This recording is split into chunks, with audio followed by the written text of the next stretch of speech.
So it's Saturday afternoon. I was just checking on this guy, and we're up to about here, close to halfway. It's angled down, so I'm roughly guessing 25 gallons maybe or so. Hard to know exactly. Drip's pretty good.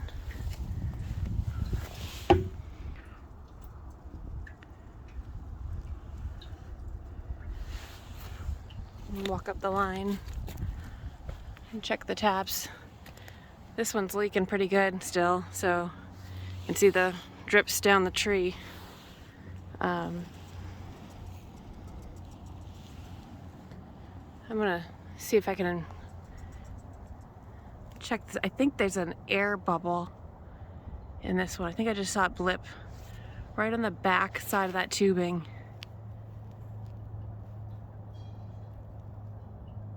I'm gonna watch this for a second. I will check back in a minute. So this is a trial. So I've been pressing behind this huge bubble all the way from up above. Let's see here. So now I have to lift this up so that, in theory, the air bubble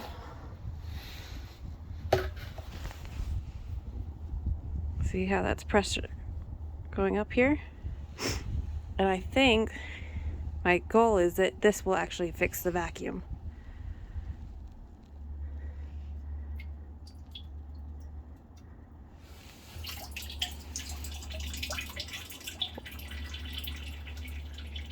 So that's coming out much faster now. We're roughly around 25 or so gallons. And now there shouldn't be a huge airlock. In theory, there's a couple more following, it looks like. So, try to get these moving too.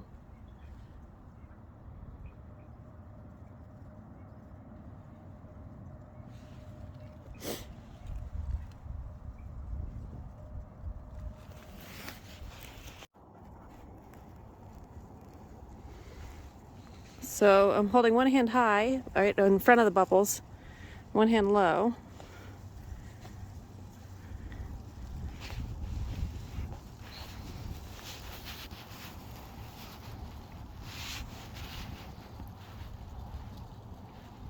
So here's some more air bubbles coming out.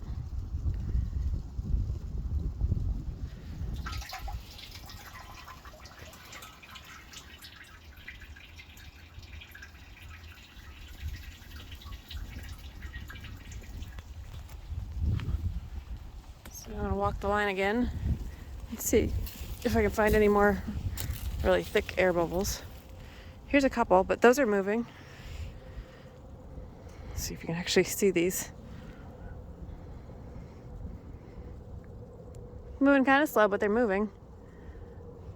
So what was happening was the air had gotten from the top to the bottom, pretty much, so the vacuum couldn't work. You're gonna get air bubbles because when the sap is released, it does release air gases as well with the sap. So as long as these are moving, these little clusters are moving a little slowly, but they're moving, we should be good. So now I should be able to see if there's an air leak, like potentially right here. Maybe not. It's hard to tell. These bubbles here.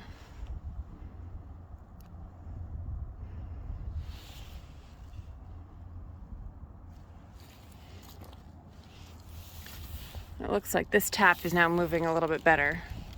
I'm not sure you can see this or not. So there's air on the top. This is 5/16.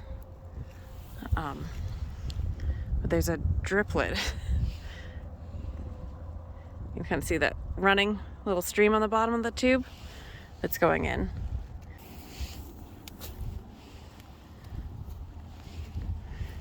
Here's some more bubbles that are stuck around this corner, and then another big one right here.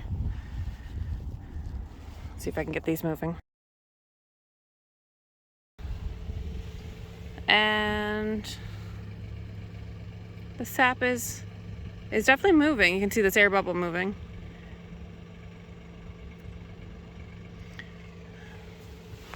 So as I come over here, the drip's pretty good.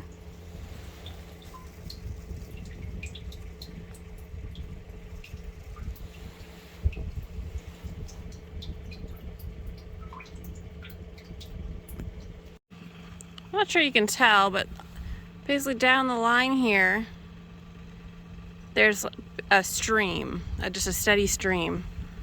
I think it's actually better if I go like this. On the bottom here, that comes down, and there's a couple air bubbles in the bottom here.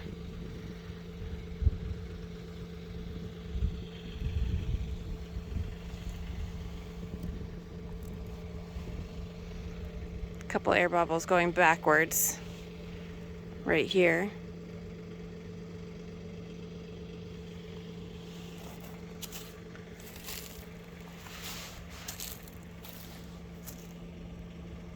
But the sap is coming down, and it is moving pretty well.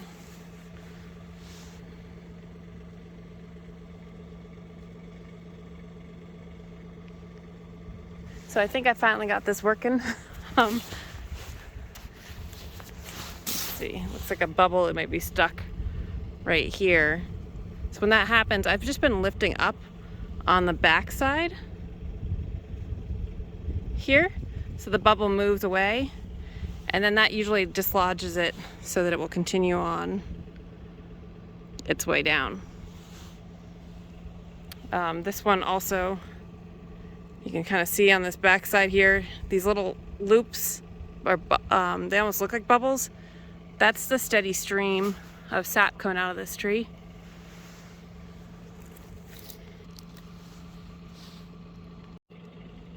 So there's quite a bit of bubbles, which means we probably have a leak somewhere. You can see all those micro bubbles. But at least they're moving. Each one of these little groups is a blip of sap. But it does look like there's quite a bit of air coming out somewhere up here. So we're in the top two trees now.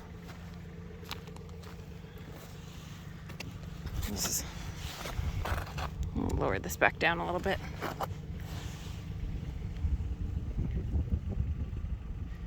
So I think the gravity vacuum is actually finally working. I just need to find the leak now. So what we're looking for is a bunch of bubbles, but there's bubbles coming in, even though there's some bubbles right there. So I'm guessing it's actually at this top tree. And I think I found it, the very top tap. So I'll try to find the tool that takes the taps out cleanly. You can see all these micro bubbles in here. There's some sawdust stuck in this one, so this is not a good tap here set up. If you can see this. See all those micro bubbles? So that's coming from that top tap, and it's definitely loading the line. There's so much to learn with this setup.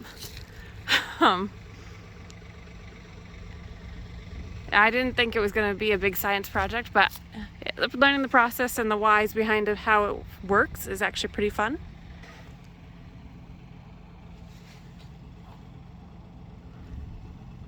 These microbubbles getting pushed down by the sap flow.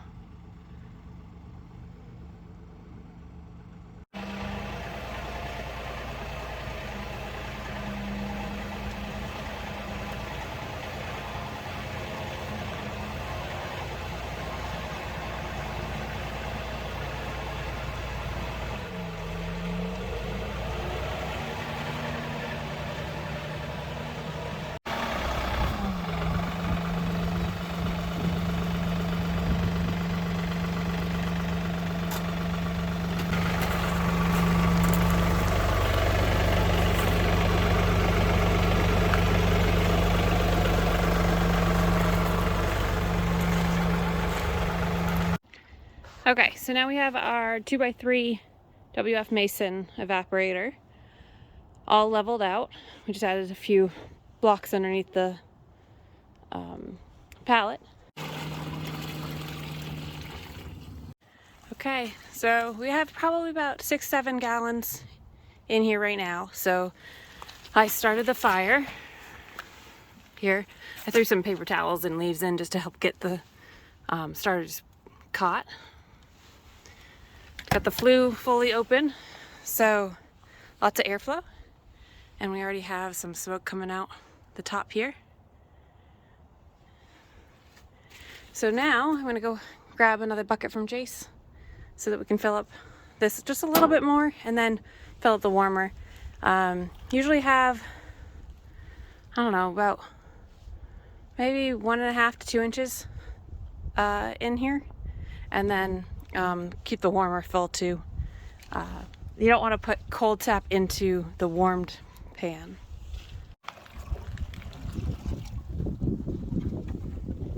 Put that just right in the pan.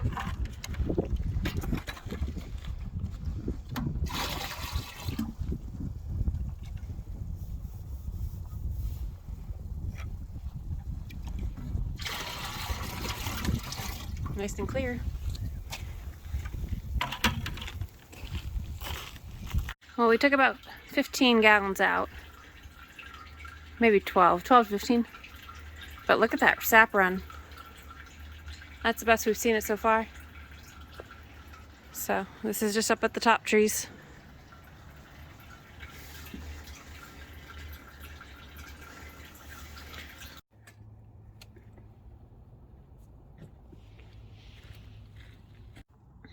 Starting to smell sweet. So we're now actually boiling, which is great. Got the gauge on the side. We've at this point turned the feeder off. I do have quite a bit up there.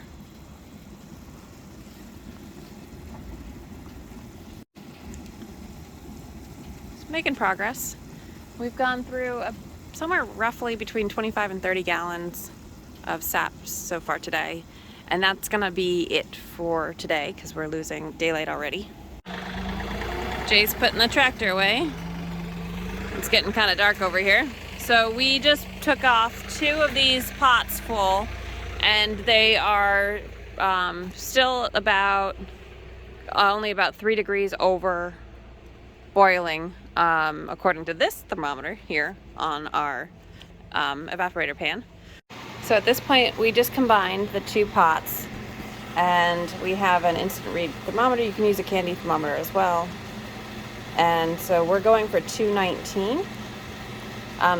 We had one of these sides had been boiling faster because it was on the bigger burner. So it was up to 215, but the other side was falling behind. So we combined them. That way it'll be easier for pouring through the filter also. So 213, it's still pretty watery. This is going to be a really light batch, I think. Very, very fancy, and it's absolutely delicious already. We have been doing some taste testing at this point. All right, so we're getting close. Jace is testing the sugar content right now. We've got our filter set up, so we've got a filter liner inside one of the synthetic filters. I was going to get the wool ones again this year, but the price point, these just really made a lot more sense. We got these from Bascom's. And I've got my clean pot that we're going to filter into. And this, we like this pot because it has the spout, which is much, much easier. I've got these jars we just took out of the oven. And so these are all clean, sterile, and we're put in the oven for roughly 45 minutes or so, longer.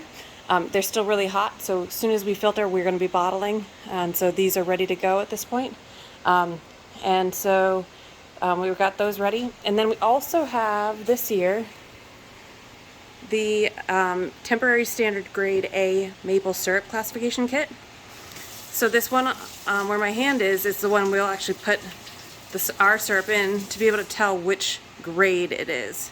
And so these grades are identified as Golden Delicate A Amber Rich, and A Dark Robust. The other thing we have are these funnels, which we use for a lot of our canning items. So this is ready to go.